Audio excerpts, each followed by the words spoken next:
What's going on, everyone? Nick from Comic Culture here. It's time for Nick at Night, my weekly comic book review show. A couple of notes before we get started. You can go down below in the description. You'll find links to cadetstoys.com. That's my local comic book shop.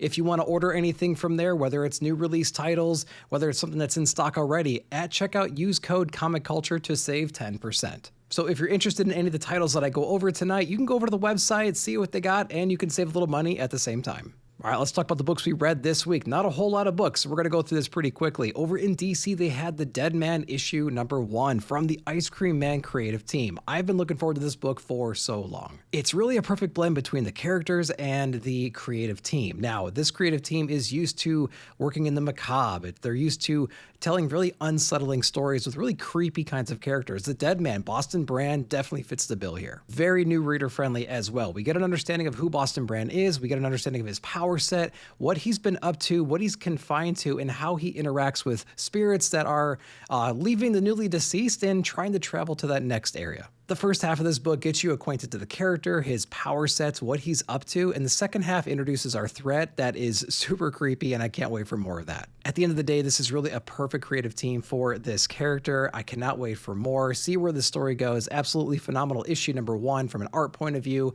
vibe point of view. Everything about this has been spectacular. Make sure to check this book out. All right, let's go over to Dark Horse next. We have Zach Kaplan and we have Stefano Raffaele over on Only the Savage Are Left issue #1. I think the story is really going to resonate with people who like The Last of Us or The Walking Dead, perhaps. It's really a story about a post-apocalyptic world, the remaining survivors, understanding this virus that wiped everything out, and trying to deal with not only that, but the very human, still alive threats that are out there. Now, this first issue moves very quickly. It sets up who our characters are, some of the past relationships they've been into. We get the introduction on some of the towns that have been set up in the aftermath of this virus outbreak. We also get to see not only how dangerous this virus is and some of the rules around how it interacts with different people, but we have a very real human threat, these different clans that have spun up in this barbaric kind of a setting. It's definitely going to be a book that's going to be fun to explore the landscape of, like what's the world look like at this point, and what are our different threats going to be coming in and out, and who are some of the human companions and different resources we can utilize to survive the day. Now, it is a 5-issue series, and like I mentioned before, issue #1 reads very quickly, so they speed through a lot of the foundational stuff. Now that we've set up the world, I can't wait to see where we go from here.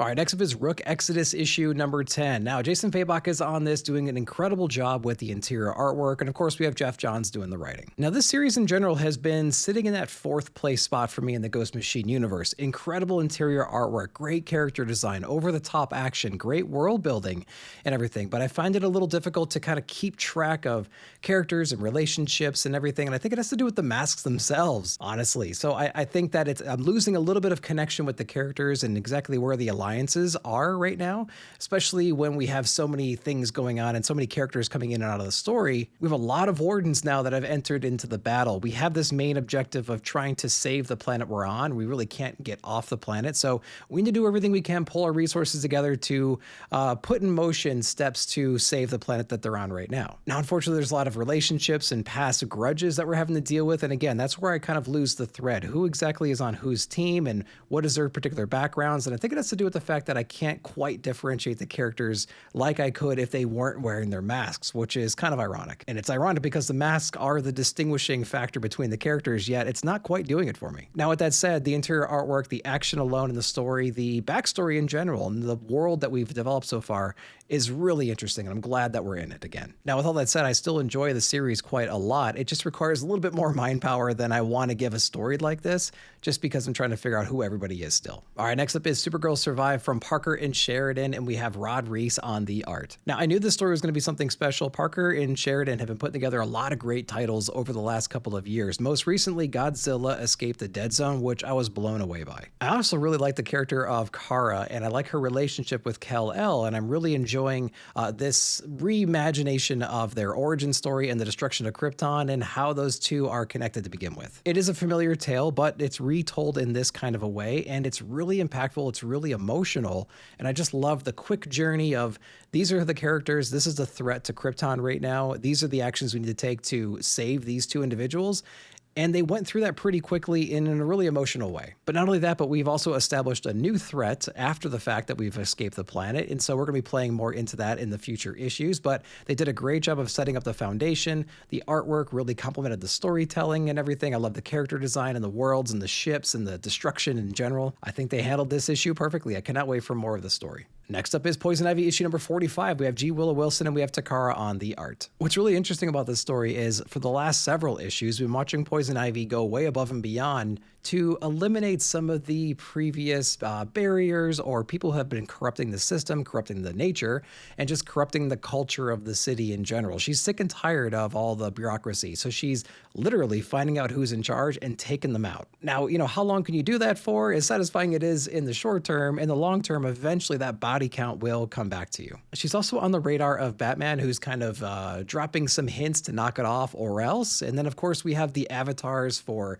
the trees, and we have the green in general, and we have the gray coming back to her now and threatening her very existence. So she's going to be in the crosshairs of everybody very soon, or she already is at this point. And so, what do you do when all your friends are gone and you're racking up a ton of enemies? She's going to be put into a very uncomfortable position, and she might have to retaliate in very violent ways. So what is that going to look like in future issues? I think that's going to be the most interesting part here. All right, let's go over to Batman issue number 10. We have Matt Fraction on this one and Jorge Ramirez on the art. Now, in issue number 9, Vandal Savage and his crew essentially attacked all of the Bat bunkers that were scattered all around Gotham at the same time. Some big coordinated attack. And we get to see exactly how the Bat family responded to that, and that they were able to essentially drop a scapegoat out there with Barbara Gordon so she can be arrested and sent to the Supermax so she can do this C plot that they got going on right now. Investigate some of these mysterious murders and maybe get some more information as well. So issue number 10 is coming out of the aftermath of that. Vandal Savage is going onto the news media, social media, bragging about his accomplishments,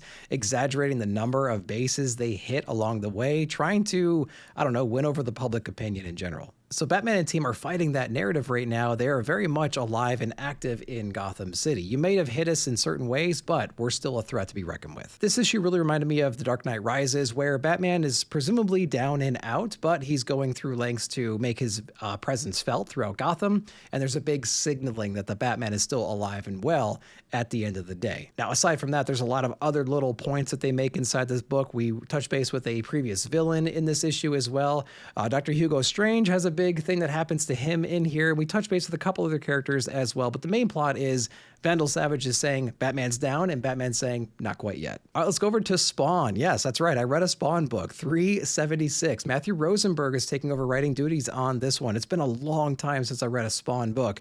I want to say maybe even in the 300 range. I can't even remember what was going on back then, but I haven't historically been a Spawn fan. But with Rosenberg on the title, I wanted to jump in and see what it felt like. Now, I will say, totally lost. I have no idea what's going on, and that's fine. You got to work into that. But there's a big event. Something happened, right? So if you're new to the series and you're jumping on right now, you know what I'm talking about. All these news reports and people talking about where is Spawn and what happened to him and is he a good guy or a bad guy still, trying to get the public opinion of him on the record. And there's also a giant event that we just came out of, and without any context to it, man, I'm kind of lost. Now, I did get some recommendations to go back and read the previous issue because we get a little bit of extra context of what is going on, but didn't do that, jumped right into here and completely lost. Now, I will say, regardless of that, there isn't a lot of Spawn in this issue. It's more from the point of view of this little boy who's dealing with a tragedy and trying to overcome all of that. Spawn is very much a villain inside the story, but there's other threats that we're having to deal with throughout the issue. So if you thought you were going to jump into the Spawn issue with a whole bunch of Spawn stuff going on and he's going to be the main focus of the issue, that's not what you got here. Ultimately, I think that was a bad decision to make. If you're going to get a new writer jumping onto the main duties, and this is, I think, the first time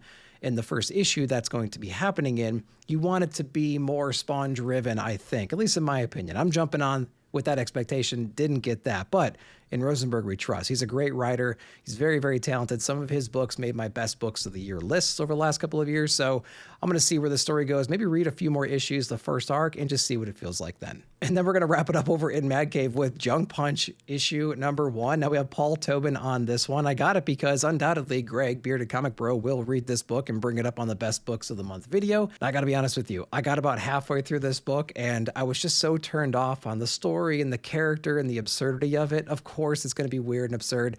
I'm used to that with books like Florida Hippopotamus Cocaine Massacre or Shirtless Bear Fighter or something like that. Like, I'm used to the weird and absurd inside of comics, but this one was just a little bit too much all over the place, and I just could not get into it for some reason. So because of that, this book gets its own junk punch. All right, guys, I hope you enjoyed that. Let me know down below what you read and what your favorite books of the week were. Then while you're down there, check out the description. I'll have a link to cadetstoys.com. You can go there and pick up some of your poll books and check out the back issue things as well. Use code Comic Culture at checkout to save 10%. Thanks, guys, for watching. Like, subscribe, share, hit that bell notification to be alerted whenever I put out new videos. Thank you so much. We'll see you in the comments.